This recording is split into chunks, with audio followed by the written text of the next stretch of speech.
Hello friends! సినిమాల్లో number 1 హీరోగా కొనసాగిన పవన్ కళ్యాణ్ అయితే ఉన్న పళంగా రాజకీయాల్లోకి వెళ్లి అక్కడ కూడా తన ప్రతిభను చాటుకున్నాడనే చెప్పవచ్చు.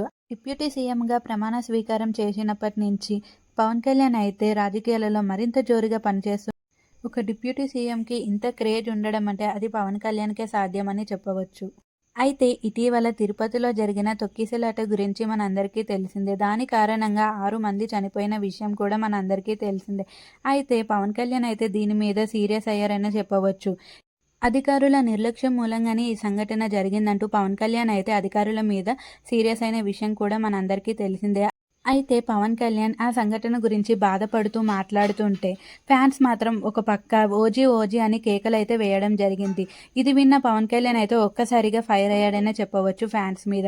మీకు కొంచెం కూడా మానవత్వం లేదా? కొంచెం కూడా జాలి, దయ అనేది లేదా? ఇలాంటప్పుడు ఓజీ ఓజీ అంటారేంటి?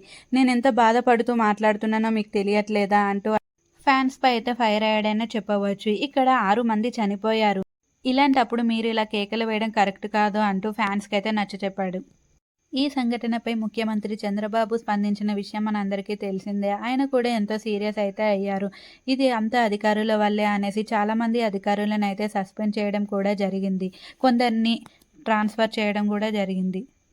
మృతుల కుటుంబానికి అయితే 25 లక్షలు చొప్పున ప్రకటించడం కూడా జరిగింది. ఏదేమైనప్పటికీ పోయిన ప్రాణాలనైతే తిరిగి తీసుకురాలేము కదా అంటూ చంద్రబాబు అయితే చాలా బాధ. అలాగే ఇక్కడికి వైఎస్ జగన్ కూడా వచ్చారు. ఇలా ఒకళ్ళ మీద ఒకళ్ళు అయితే నిందించుకోవడం అయితే జరిగింది కొంచెం సేపు. వైఎస్ జగన్ ఏమో పవన్ కళ్యాణ్ మీద, పవన్ కళ్యాణ్ ఏమో జగన్ మీద.